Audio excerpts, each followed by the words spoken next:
I would now like to introduce Karen Maxwell, who is the Jewish representative on the UK Women of Faith Network's Coordinating Committee of Religions for Peace. Karen was born and raised in Manchester in the Orthodox Jewish tradition. Karen moved to London and joined the liberal Jewish synagogue, which she found to be more aligned to her values of inclusion. Her interest in interfaith prompted her to study for a diploma in interfaith dialogue from the Wolf Institute. She is one of the founding members of Nisha Nasim, the Jewish and Muslim Women's Network, and a member of the Board of Deputies of British Jews. She has her own interfaith family, as she is married to Martin, who is Church of England, and their two sons have been raised in both faiths. And just to finish it off, her dog is agnostic. So Karen, take it away, please. Thank you. Thank you, Ravinda. Thank you for the lovely start to our evening. And I feel delighted and quite overwhelmed, really, to be introducing our panelists who have all used their incredible skills and passion to empower and enable change within their communities and also across communities. For me, they really embody the adage, if you want something doing, ask a busy person. And if you want something doing really well, ask a busy woman. And for me, they're not just inspirational women, they are inspirational people.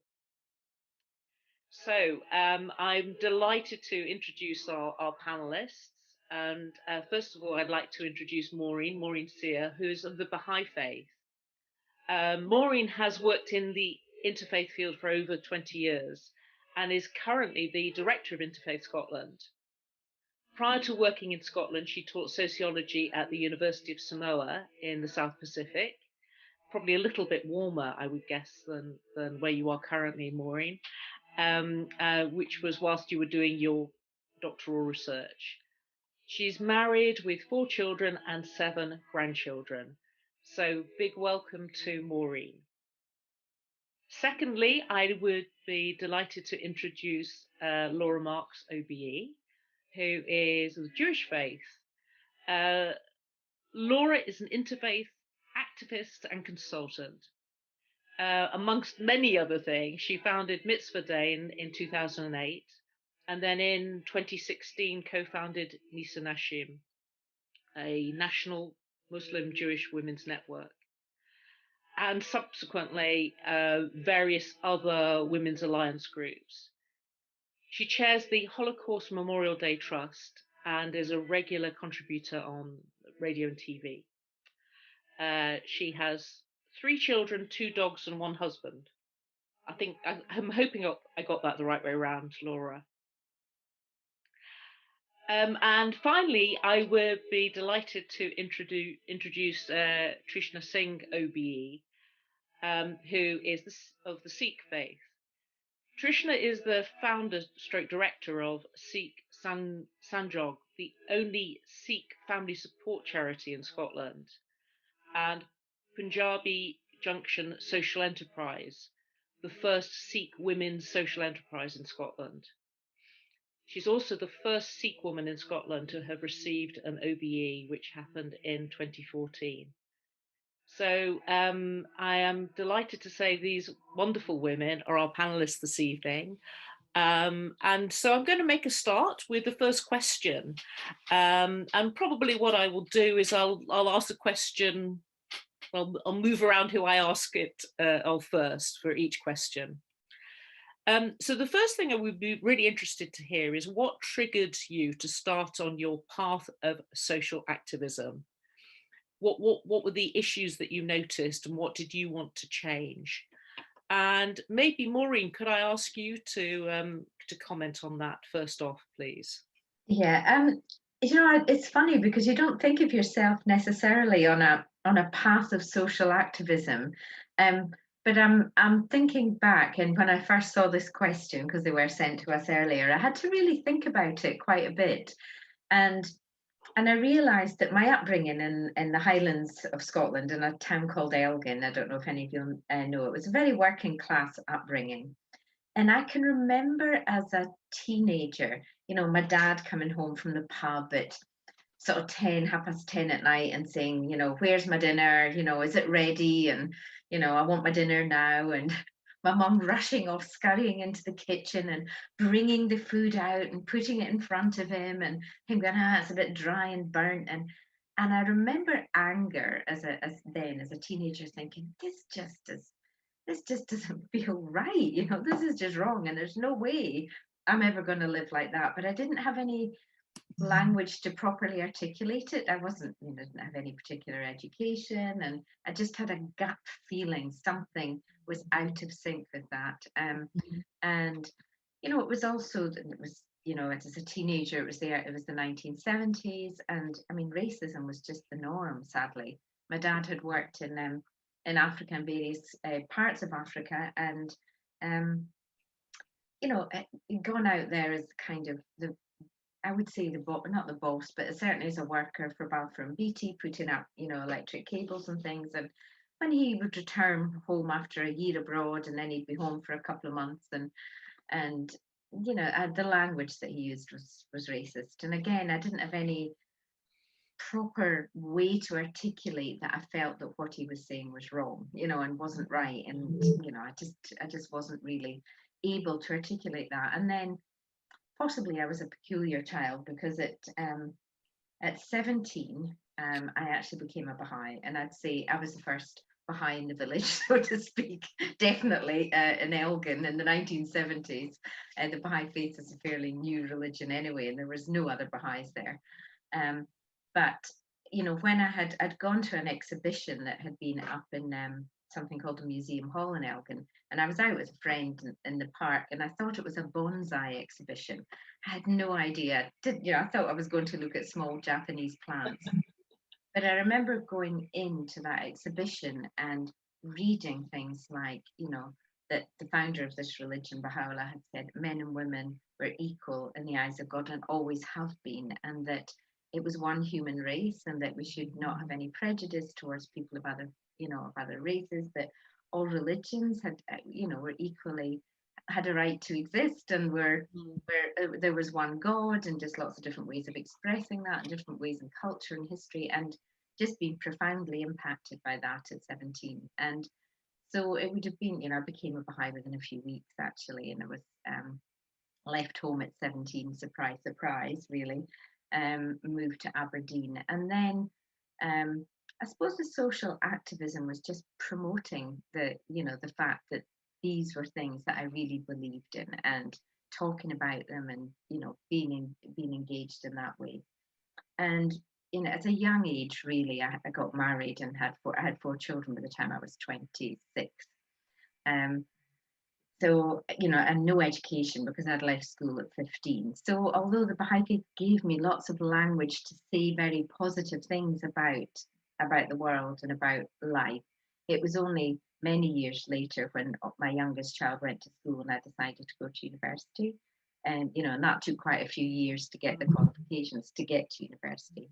And there was lots of ways of engaging in social activism. I remember organising an Aberdeen Says No to Racism march, and I got involved in Aberdeen Interfaith Association, and I took women's studies, and then I think there was something so powerful about education giving me the voice for the sense of injustice at the way that society was functioning at that time. And my dad wasn't peculiar. I mean, it was the norm. I mean, it was still my dad, and I love him, and he's passed away now. But I don't mean that as a slight on my father. That was actually the social norm, and so it was knowing that those were the social norms, and then going through a process in my own life of getting the tools, if you like, to be able to be active in what I already fundamentally believed in my heart. That was a bit long-winded, sorry. No, it's lovely. That was lovely, Maureen. I think we were talking a bit before and saying, you know, the language thing I think is really key. We didn't know what it was we were doing, but we, you know, this label kind of emerged. So yes, I'm sure other panelists will have experienced similar things. So could I pass on now, Laura? Would you like to make your comments on that? Mute. So mine was quite different. I had one of those aha moments, you know, where you suddenly say, oh, this is what I'm going to do. So I had a career in advertising and marketing, and that's what I did. And then we went to live in America. We went to live in America because my husband's work. I didn't want to go to America. I had no interest in going to live in Los Angeles, but, you know, off I went. And gave up my work and everything, 3 small children. And we got very involved in our synagogue because I didn't have a lot else to be doing.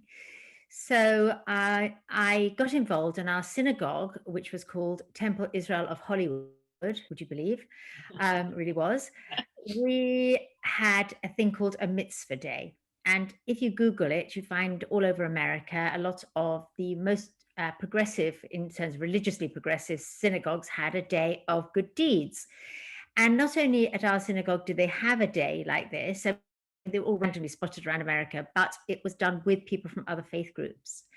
And we were sent, my family, my husband plays guitar, and so we were packed off to the old people's home in downtown Los Angeles on a Sunday afternoon in November, which was a bit grim. It's sort of no man's land, really, was then anyway, to this old people's home for people from Korea, and with about 3 other families and lots of small children and tambourines and, you know, chaos, as you do when you have a family of small children, to entertain these old people, to try to give them a lovely day.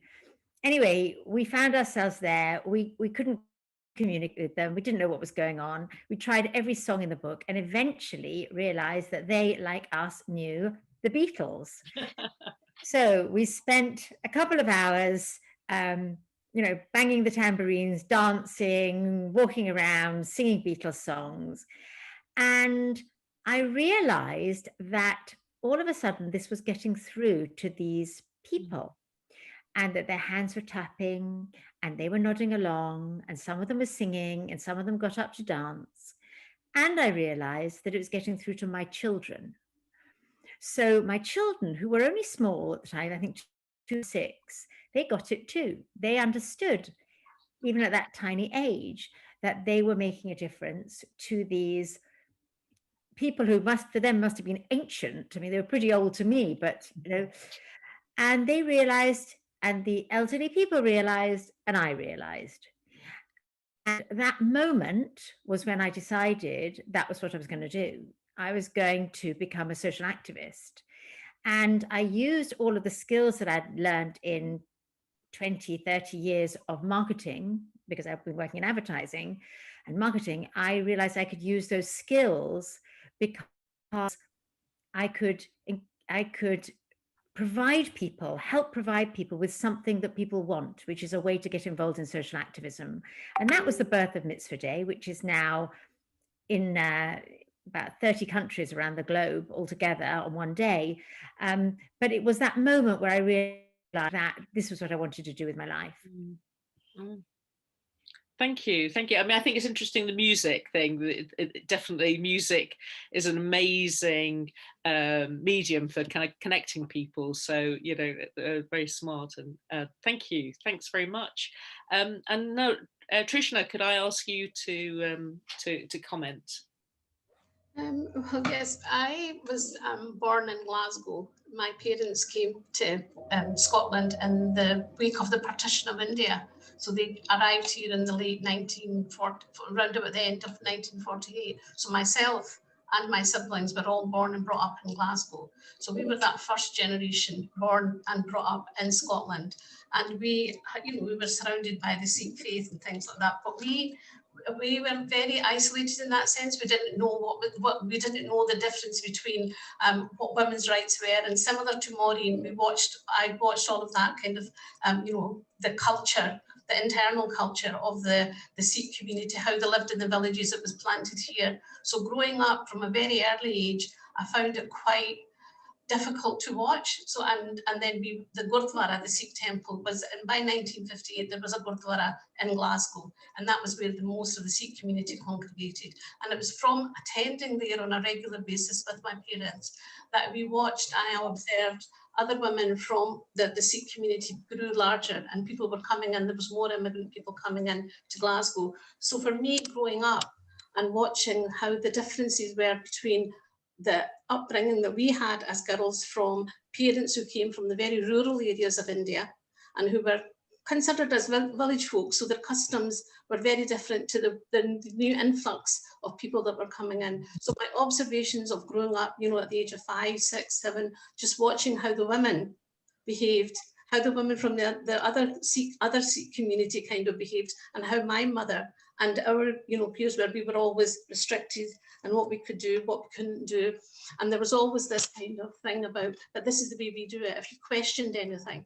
So growing up, it was really difficult, all of these things. And I used to think to myself, why does nobody ask, when you ask the question, why are we not allowed about education or even taking part in things? And it was always, this is the way it is. So nobody answered those questions. And going to the Gurdwara, our family was very committed to, my father was very educated and he was part of the committees that ran the Gurdwaras in India, but the women were always in the background.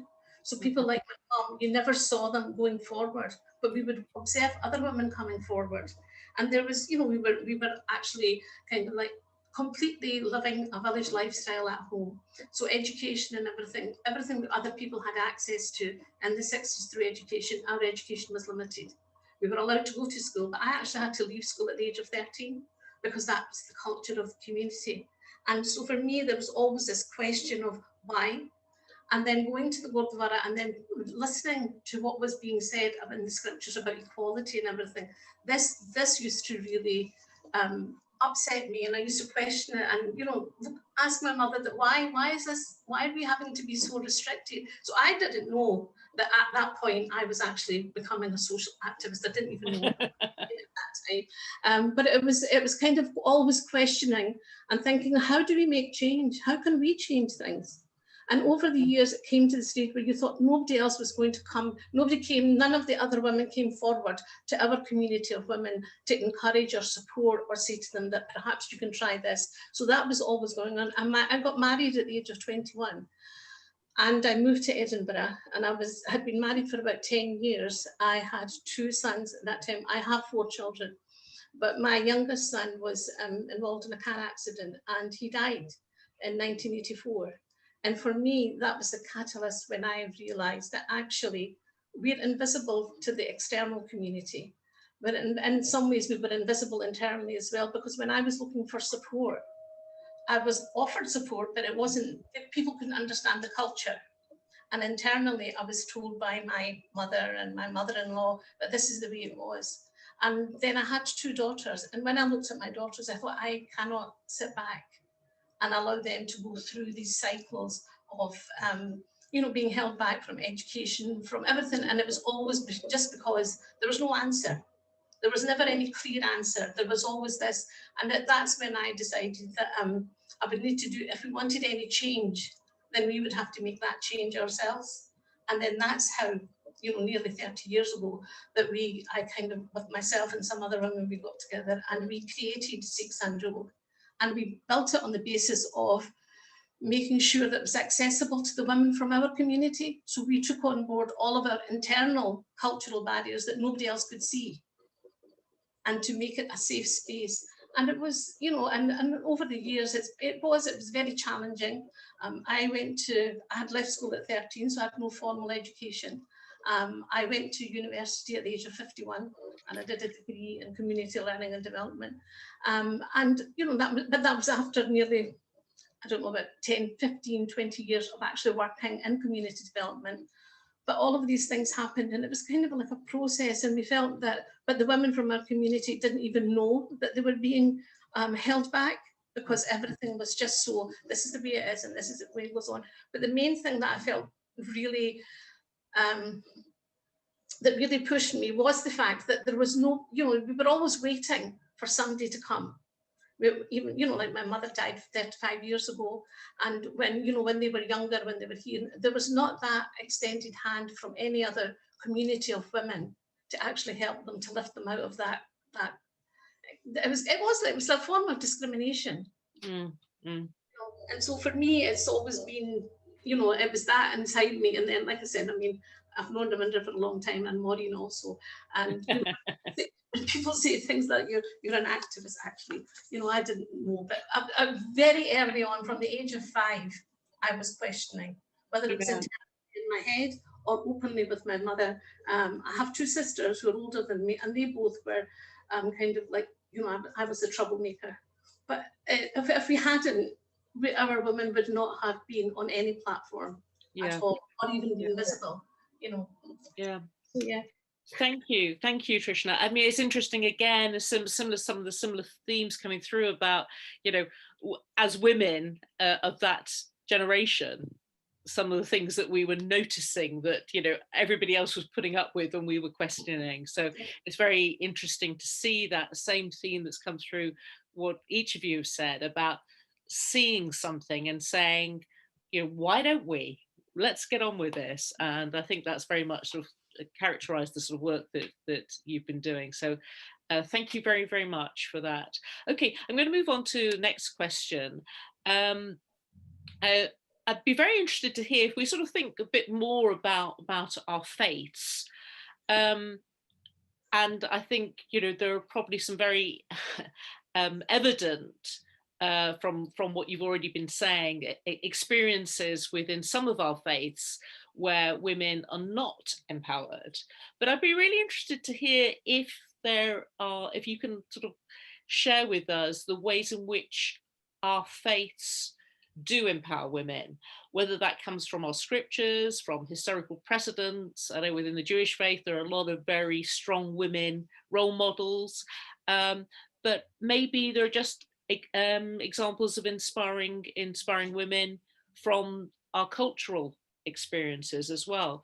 So really, the question is how does your faith tradition empower women? Maybe Laura, could I ask you to start with your views on that? So Karen, when you sent this, am I on mute? No. When you sent this question, I was a bit floored actually, because I thought, oh, well, I'm not sure that it does. I'm not sure that it does. So that was my start point. And then I thought, okay, I can do better than this. I must be able to do better than this. So I went to the matriarchs. So in Judaism, there are the patriarchs and there are the matriarchs. And the matriarchs that we tend to talk about are Sarah, Rebecca, Leah, and Rachel. But there's also Hagar, Bilhah, and Zilpah, who we talk about less. And I thought, okay, there's 7 matriarchs there. What do they teach me? But of course, many of the stories we hear about them, or all the stories we hear about them, were told by men. So as Judith Plaskow said, these women are not absent, but they're cast in stories told by men. So, our whole knowledge of them, our whole perception of them is what men have told us about them. And that's true of other biblical figures. So, for example, Miriam, the sister of Moses, she helped the women cross over the Dead Sea. There were all sorts of women in the Bible. There was Deborah, who was a judge. There was Esther, the story of Esther, it was the Purim story, and Queen Esther, she stood up for women. And so there are great biblical role models in Judaism. But then I thought I probably should go a bit more current than that. So I started doing a bit of research and having a look around, and started, of course, coming up with people from all sorts of different forms of life or forms of the community. So there are obviously there are nowadays women rabbis who I can draw inspiration from. There's my own personal role models, my grandmother, my mother, my sister, personal role models. But there's all sorts of other interesting people as well. So if I look back to heroines, and I come to Hannah Senesh, and she was a poet, and she was a heroine of the Holocaust. She was parachuted in by the British Army to Yugoslavia to try and rescue Hungarian Jews from Auschwitz. She was eventually caught, tortured, and murdered. And she was a poet, and her songs and her poetry live on, and we sing them today. Then there is Anne Frank, of course, another modern day, relatively modern day heroine, a young woman who was brave, who was forward looking, a young girl who ended up also murdered in the Holocaust, but taught us so much about the power of women and what we can do. Moving on to completely different worlds. What about music? Carole King or Barbra Streisand, Jewish women who have inspired us by their control of music, their ability to write it, to sing it, to inspire us with their music. Literature, I thought of Judith Kerr, and we've all read her books or read her books to our children or our nieces and nephews. Ruth Bader Ginsburg, who was very big in the news last year as the first Jewish female High Court judge, Supreme Court judge in America. And she said, women will only have equality with men when the responsibility of bringing up the next generation is shared. So she was on it. She was an absolutely inspirational Jewish woman. Another one in terms of an actress and also an activist is Tracy Ann Oberman, somebody who we all know. She's also taken a very, very serious role in the fight against anti-Semitism and has been a very brave campaigner on that. That's not an easy place to be. In the world of business, Sheryl Sandberg. In the world of movies, Gal Gadot, Wonder Woman. But I want to end up with one that none of us probably know. I didn't know until I started researching this. A woman called Emma Lazarus, who was a 19th century poet. And her poetry is found engraved to the Statue of Liberty. And what she wrote there was, "Give me your tired, your poor, your huddled masses yearning to breathe free." And I thought, in terms of a social activist Jewish woman, she was the one who really did it for me. That's fantastic, Laura. Thank you. I mean, I lots of names that I knew, lots of names I didn't know, but I really appreciate the research that you did on that. So thank you. Very interesting in terms of inspiring us, and it'd be interesting to know how their Jewish faith informed the work that they did as well. So thank you very much. Trishna, could I ask you to go next? We kind of, within our scriptures, Guru Nanak, the founder of the Sikh faith, actually accorded equality to women since the 15th century. So in our scriptures, there is a passage that from woman, man is born, within woman, man is conceived. To women, he is engaged and married. Woman becomes his friend through woman. The future generations come. When his woman dies, he seeks another woman. To woman, he is bound. So I call her bad. From her, kings are born. From woman, woman is born. Without woman, there would be no one at all. Now that's been there embedded in our scriptures, and yet the equality is still hard fought by for women. I mean, we have many women within Sikh history. For example, there was Mai Bhago, and she was the first Sikh woman warrior. And you know, during her, in her time, in the year 1750, there was a great battle. And 40 Sikh soldiers abandoned their posts and returned to their village. And it was Mai Bhago that turned to them and said, "You will not abandon the fight. You will return to the fire, and I will lead you." So she donned a turban, mounted a horse, and with a sword in her hand and fire in her eyes, she led them to where no one else would. And the story is that the 40 deserters who followed Mai Bhago back into the battlefield all died. But, you know, they're remembered on these, you know, this story is told through the generations, but actually similar to what Laura said, these stories were told to us or recited to us when we went to the Gurdwara, and it was always men. There was, you know, Sier, who was at the age of 18, the first Sikh woman to become Prime Minister of Patiala, and you know, that was in 1793. And she played a really prominent part in the history of you know, the Sikhs in Punjab. And she, you know, from 1793 to 1801. So that was the first time globally that there was a woman who became a political leader of a region.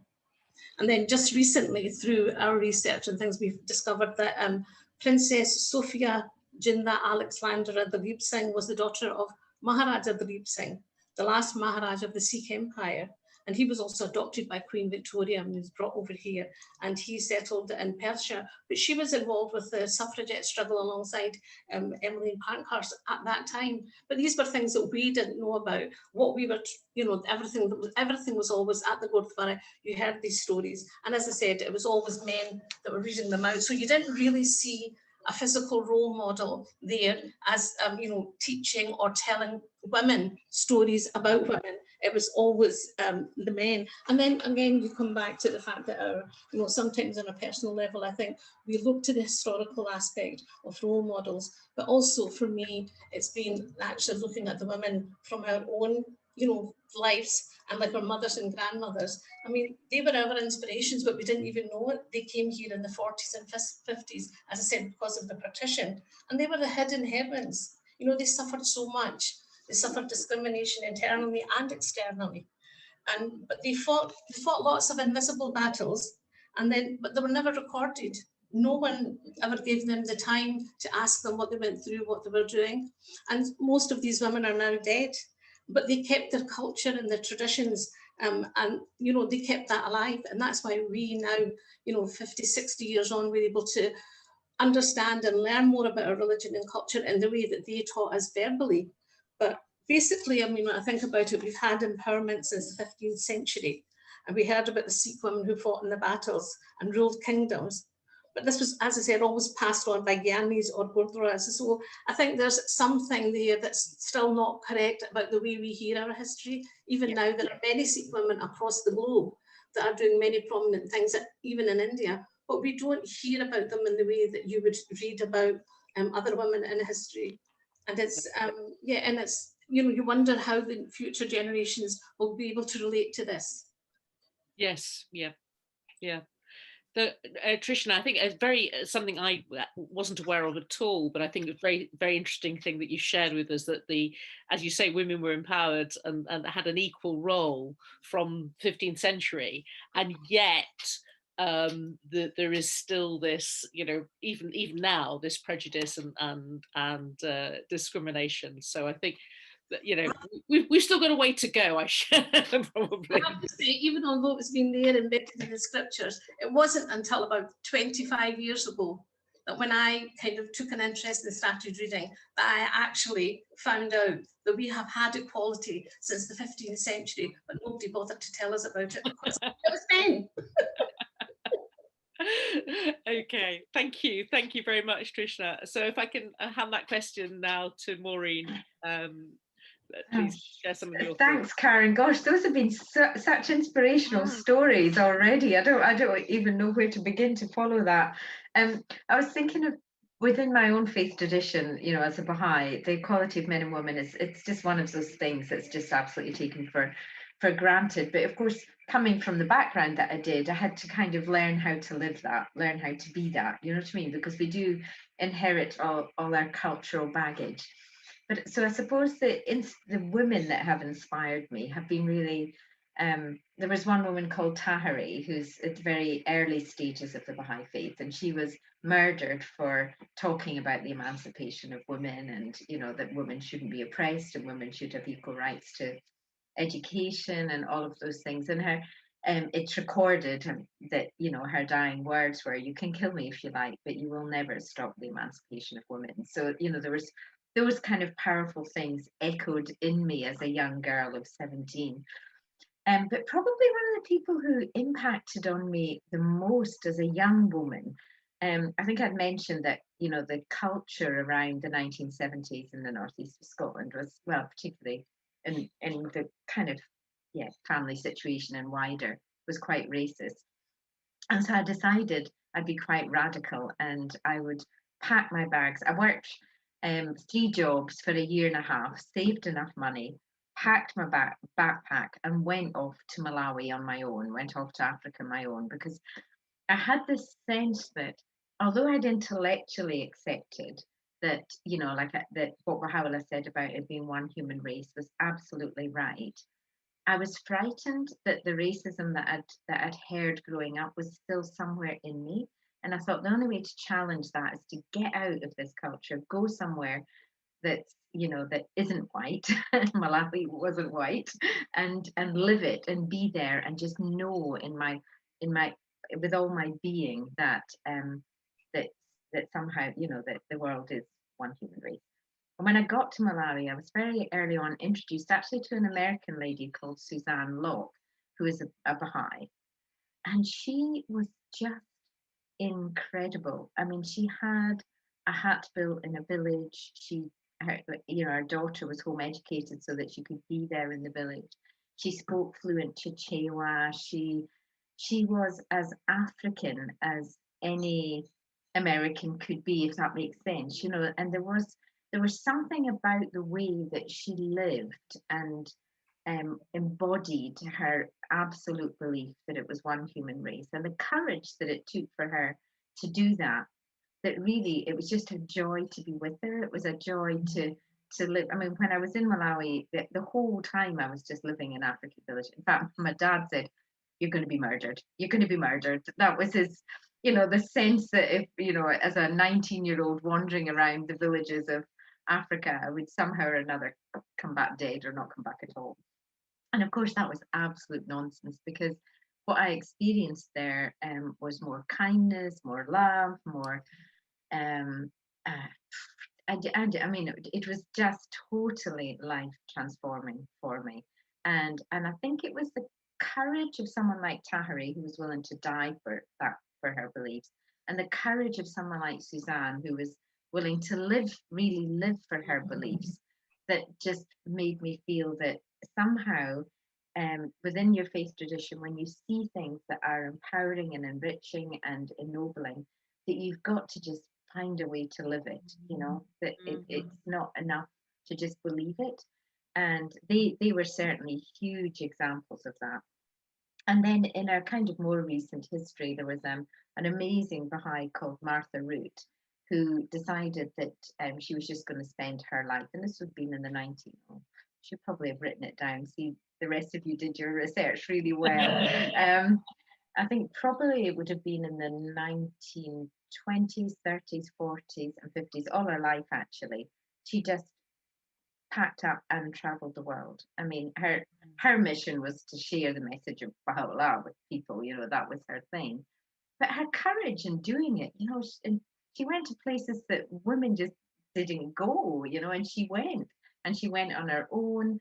And last night I made a list of the kind of countries that she visited, and it was something incredible, you know, like like 50, 60 countries, you know, just trekking around on her own, doing her thing.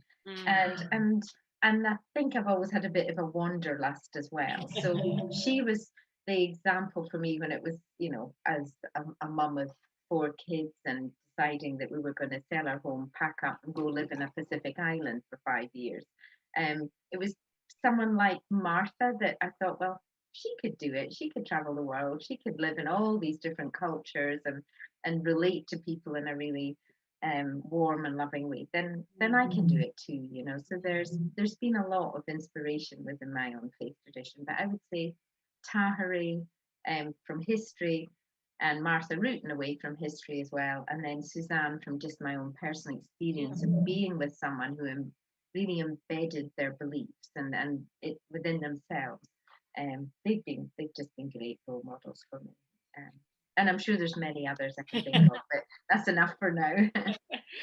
Thank you, Maureen. It's really interesting because the word you used that seemed to be a running theme was the word courage.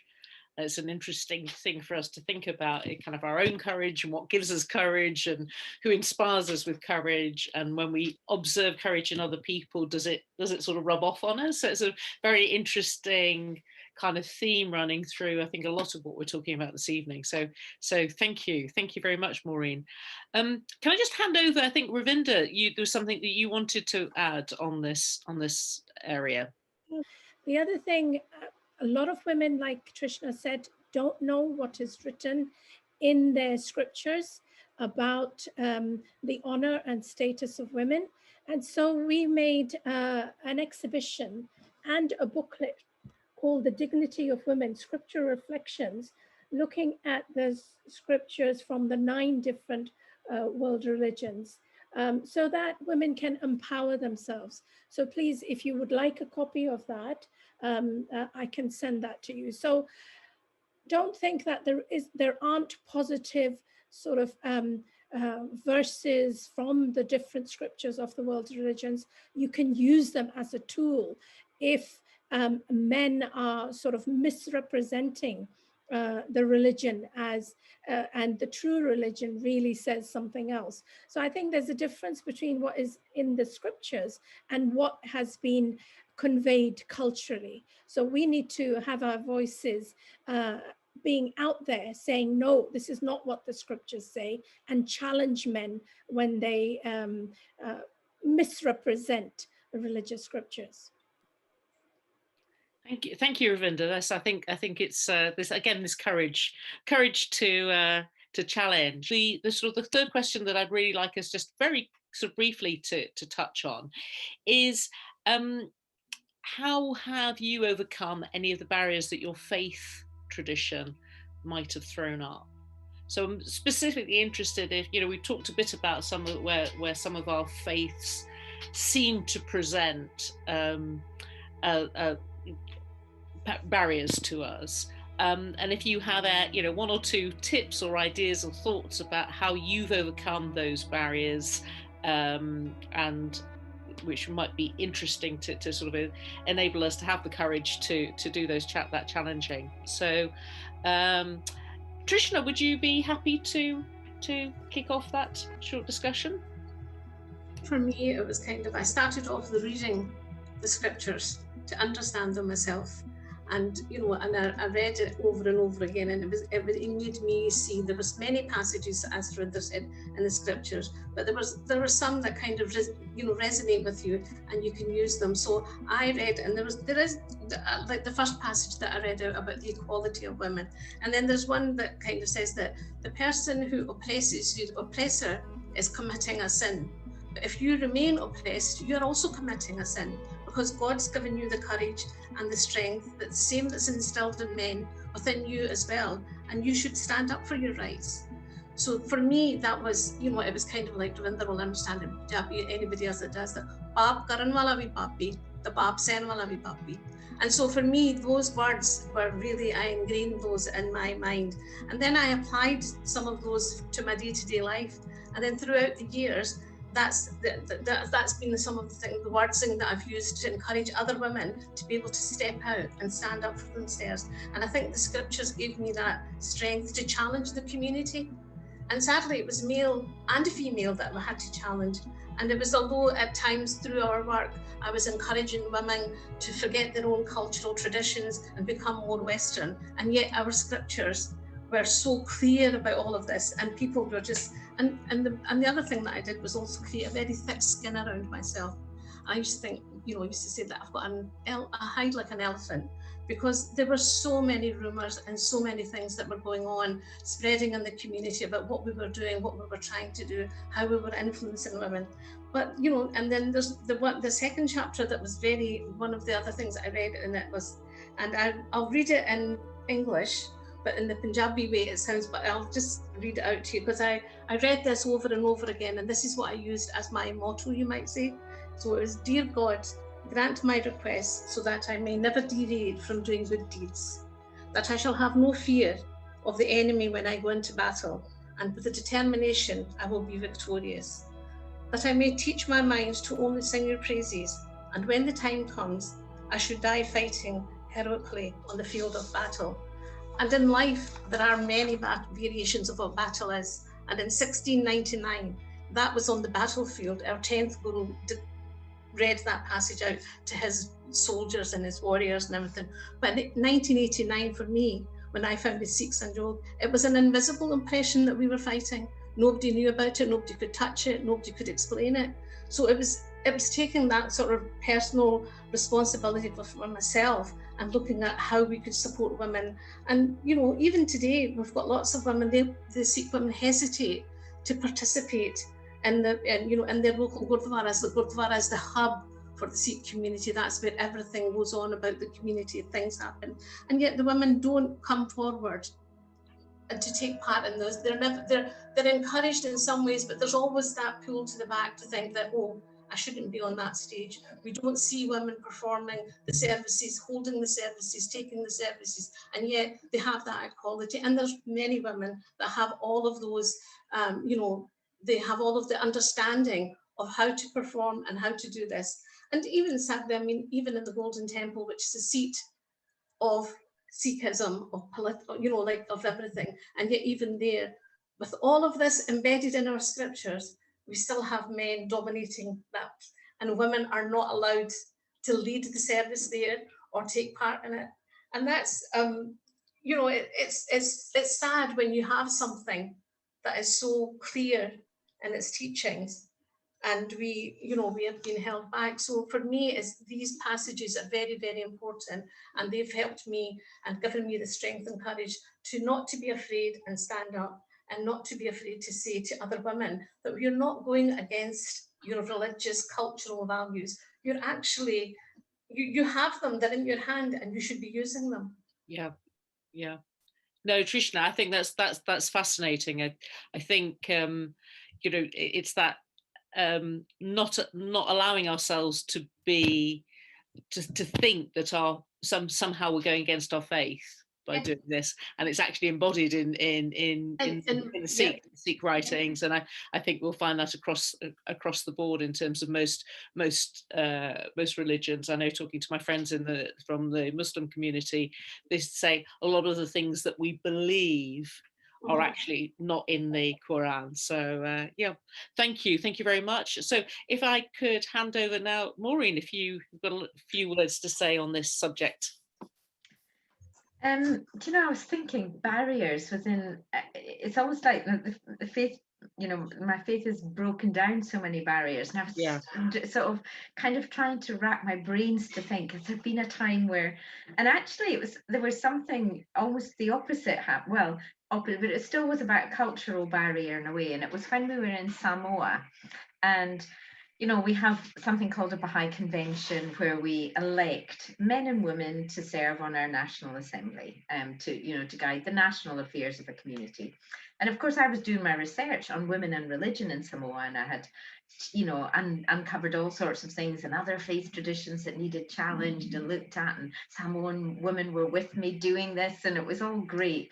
And then I had to look with new eyes at my own faith tradition and sort of think, are there barriers here too?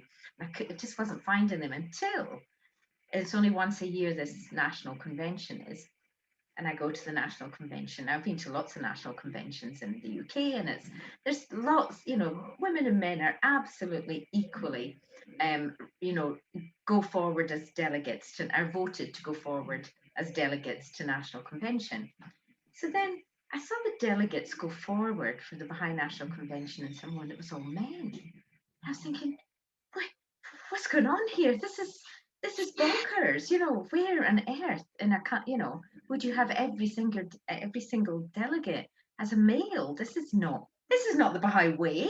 Men and women equal in the faith, and this is just, I'm not getting this, and I was really perplexed and kind of, struggling with what's going on here. So of course I was there doing a PhD, so it was my job to unpick all this and to find out what exactly was going on. And what in Samoa, they have a traditional culture, and they have chiefs at the village level, and they're called matai. And a matai is elected by his extended family. Say there's 60, 70 people in an extended family. They'll choose, generally speaking, male. 93% of these chiefs are men, to represent their family in the village council. So every extended family has a chief, a matai, that will represent them at the village council. So when it was time to vote for the delegates for a Baha'i election, traditional cultural things just kicked in, and they thought, well, we can't not vote for our matai, because that would be such an insult for them not to be chosen as a delegate to national convention. So in a way, the traditional culture had trumped the Baha'i, which is, I guess, what exactly is what Trishna is saying about, it's there in the scripture, it's clear as day, there's, you know, I mean, it's very, very clear in Baha'i scripture about the equality of men and women being absolutely engaged in all forms of things. So, so I did challenge it, and actually, you know, the international governing body of the Baha'i Faith wrote and said they were really concerned that the process then, of course, was all these men then voted for men to be on the National Assembly. That there was something seemed skew with here, you know, that wasn't the words they used, of course, but and so I sent them the research and how I had this is what I had uncovered, whether I was entirely accurate or not. My sense was that I was, and they addressed it very quickly. You know, we have advisors called auxiliary board members and councillors who then said, you know, traditional Indigenous culture is a really valued and wonderful thing. But the teachings in our faith are so explicit about that needing to be that equality of men and women serving at all levels of society, that you know, we're asking you to hold workshops and to have, you know, lots of engagement with that, and within a very short space of time, I'm happy to say that the delegates at the National Convention in Samoa are men and women, and the National Assembly are women.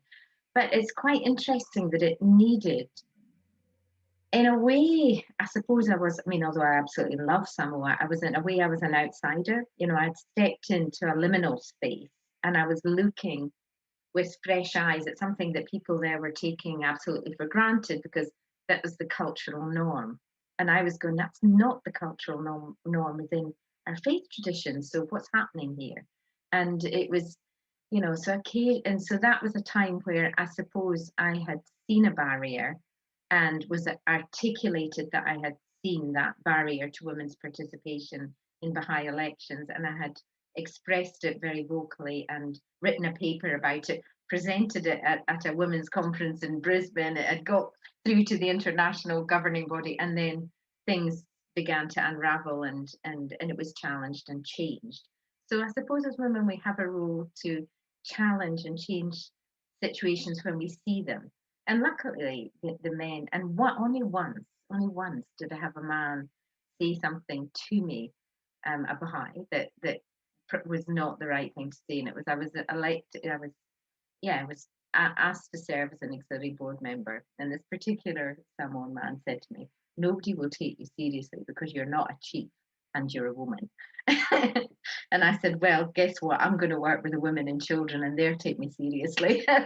and then, you know, so there was I've been a Baha'i since I was 17. So you are talking about a long, long time. These are the only two things that I can come up with at the moment. But still, the one in Samoa was fairly significant because you were talking about a governance structure that wasn't reflecting the teachings of our faith, you know. So culture does impact on religion, and religion impacts on culture. There's a whole symbiotic thing goes on there all the time, and we're always evolving and growing and developing as women, but also faith traditions are always growing and developing and evolving. Yeah, I think very interesting. Again, the theme that's pops up again and again is this sort of interplay between culture and faith traditions, and where, you know, which, as you say, I love the way you put it, one trumps the other. So yes, very, very interesting. Okay, well, finally, Laura, can I move to you to ask you what your thoughts are?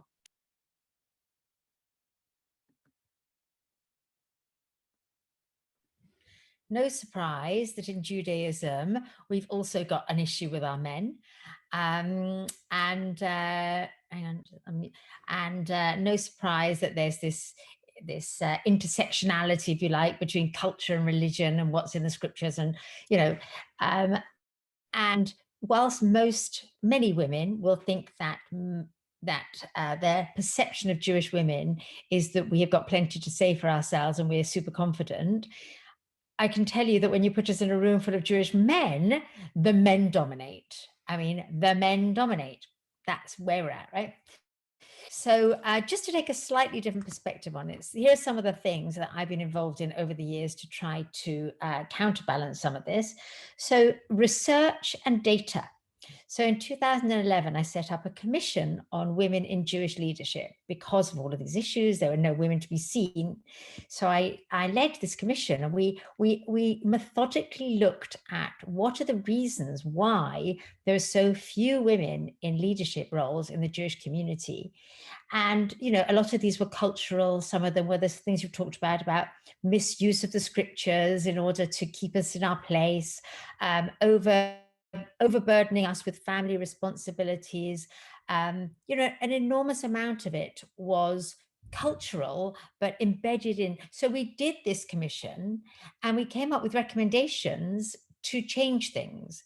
So we went about it quite sort of methodically, and that was quite helpful. And one of the things we came out, for example, was a decision that there should be no more all-male panels in the community. Because how many times have we opened our whatever to find that a panel where every single person is a man, and you think, surely they could find a woman to talk about, surely, even if they cover to a different angle. So we set up a campaign on no more all-male panels.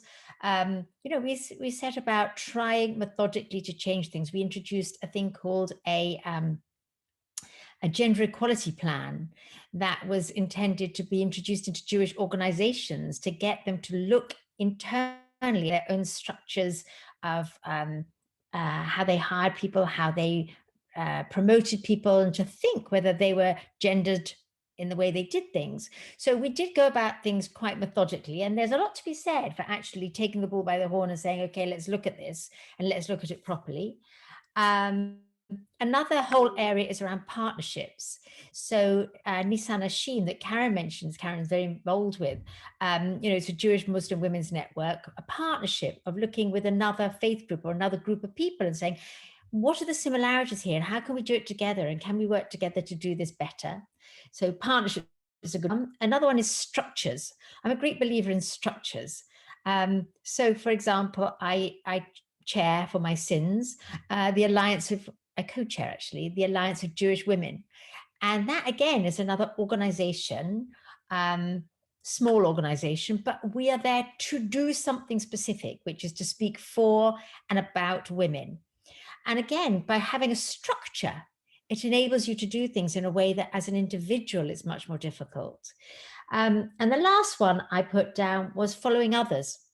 You know, we have all got mothers and grandmothers who led the way. And in the Jewish community, you know, the Jewish community mostly came to this country around about the turn of the last century. Most Jews in Britain today are Ashkenazi Jews who fled the pogroms and came here around about 1900, as did my family.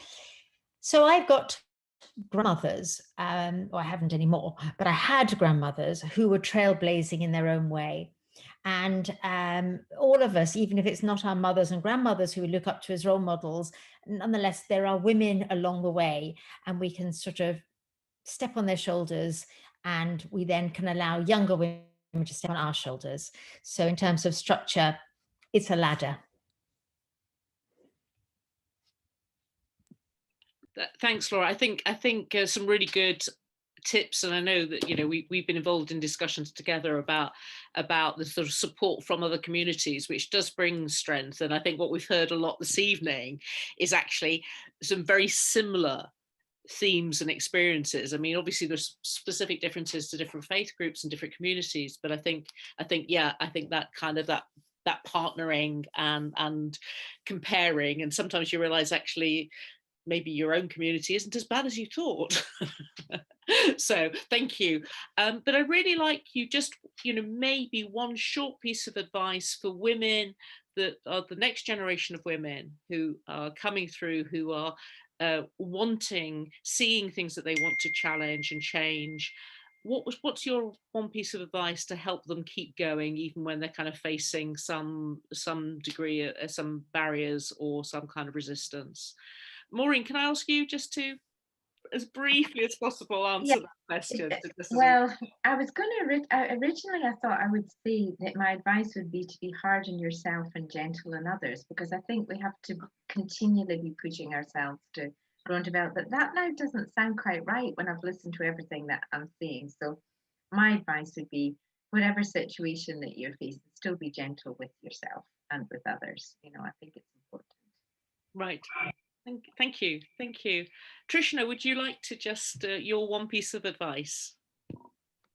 I think one of the things that we need to acknowledge, and I think for future generation of younger women to acknowledge, is actually the saddest part of this struggle is the opposition from women from within your own different faith communities, that women that oppose change. And that's something that I think the younger generation of women, a lot of them are finding difficult. And I think it's to, understand that and be able to challenge it, so that then we can make real change. And when women need to start supporting the younger women to help them to move forward, I find that from within our own faith community. But I think each time a woman stands up for herself without knowing it possibly and without claiming it, I think she stands up for all women. Yeah, well, that's lovely. That's a lovely thought to finish on. Thank you, Trishna. And Laura, in addition to the great piece of advice you already gave us, do you have one more piece of advice for the next generation of women? So I wrote down in this post-COVID world, 4 C's. Kindness. Let's do everything with kindness. Let's do everything that's in line with our culture. Let's do things with compassion, because moving forward, there's going to be a great need for compassion. And finally, collectivity. Let's do it together, collectively, because together we are stronger. Thank you. Thank you very much. Well, from my part, it's very, very difficult to try and sum up what's been said this evening, because it's just so many interesting thoughts. And I'm sure, like the rest of you, I will be kind of mulling over it. I know the session's been recorded, but I just, from my personal point of view, just wanted to say a huge thank you to our wonderful panelists, really sharing things from the heart. So I really appreciate that, your honesty and your own insights. A lot of food for thought in the contributions, and obviously I agree with all of you that we're always seen, those who are challenging men are always seen as troublemakers and not as change makers, but we're not going to stop anyway. No matter what the men say, we're not going to stop. So we need to be the change that we want to see. So let's just all women, let's work together to make a better world for the women who haven't got a voice, so that we can be their voice and make the changes that are required for a much more peaceful world.